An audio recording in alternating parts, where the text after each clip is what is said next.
Soy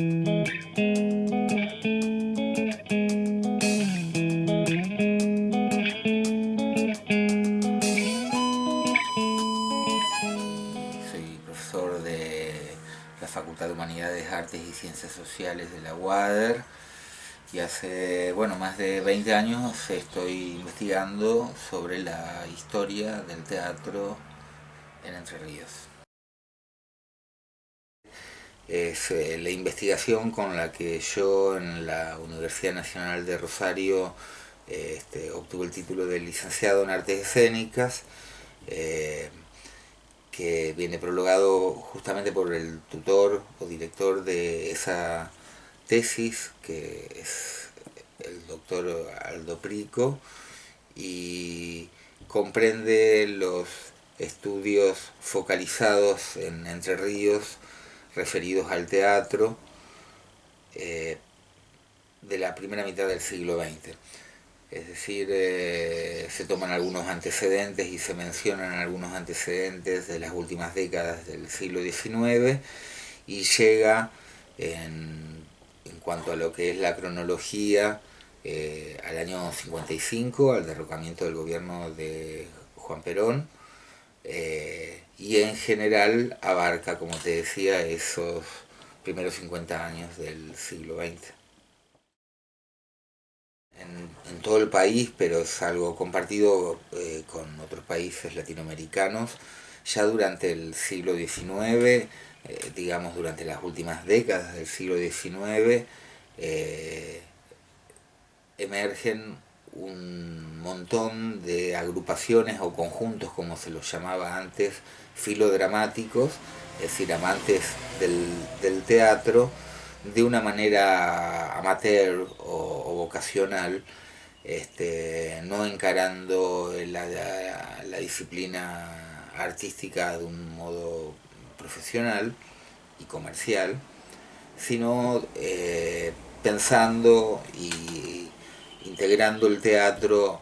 dentro de los consumos culturales, ¿no?, de la época.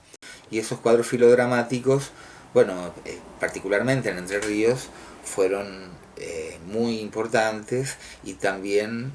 digamos, estuvieron representados en esas corrientes distintos tipos de teatros. Es decir, tenemos, por ejemplo, la participación de cuadros filodramáticos anarquistas o libertarios, pero también tenés otro tipo de figuras y de manifestaciones teatrales como las que, por ejemplo, protagonizó un poco en Paraná Isidoro Rossi, si bien de una manera un poco episódica dentro de su proyecto creador general, durante la década del 30 y del 20, digamos, profusamente aparecen conjuntos libertarios,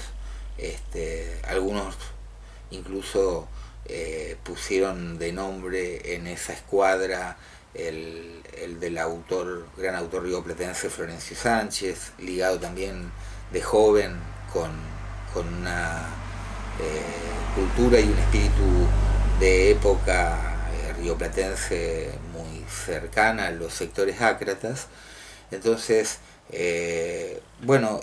esos grupos fueron sin duda un poco la base, ¿no?, de lo que a partir de los años 30 y en las provincias durante los años 40 van a emerger ya pensados dentro de todo un sector que va a ser el del teatro de arte o el teatro independiente, ¿no?, que en Argentina es importante recordarlo, dentro del concierto de las naciones latinoamericanas ocupa, gracias a Leónidas Barletta y a otros intelectuales de esos años, un lugar realmente muy destacado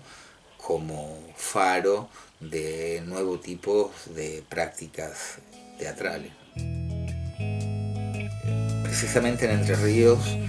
se da un caso también bastante excepcional, digamos, dentro de lo que podríamos considerar como una cartografía teatral nacional, ¿no?, o argentina,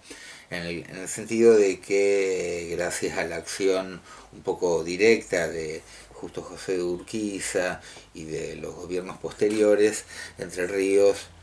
fue señera, digamos, a mediados del siglo XIX en la creación de edificios y en la consideración del teatro y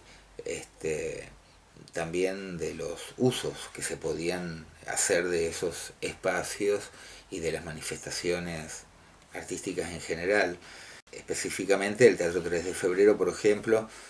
ya a fines de 1851 es un ámbito en el que se puede, digamos, encontrar y reconocer la sociedad paranaense de esos años, ¿no? Poquito tiempo después, y ya no estando Urquiza como gobernante, se continúan, digamos, realizando proyectos muy importantes, por supuesto que en la antigua capital de la provincia, en Concepción del Uruguay, pero después también en Gualeguaychú aparecen los teatros Primero de Mayo, es decir, ya muy anterior al comienzo del siglo XX, hay también acompañado por el gran movimiento y la masa inmigratoria en la provincia, un montón de espacios tradicionales del teatro, pero también hay que reconocer que se lleva el teatro a salones, de repente a bibliotecas, y que el teatro también se practica en algunos casos al aire libre, es decir, empieza a recuperar algunas de sus particularidades que lo hacen un arte milenario y por el que durante muchos siglos el teatro circuló y formó de algún modo también las distintas comunidades, ¿no? Bien. Sí, particularmente hay algunas cuantas páginas, digamos, si bien es un libro más bien chico, dedicadas como te decía, los protagonistas y algunos conjuntos o grupos o autores muy importantes para Entre Ríos, pero también de trayectoria o proyección, digamos, nacional, más allá de la regional, en la que un poco aparecen análisis, especialmente valoraciones, digamos, del corpus de textos, que es muy grande, es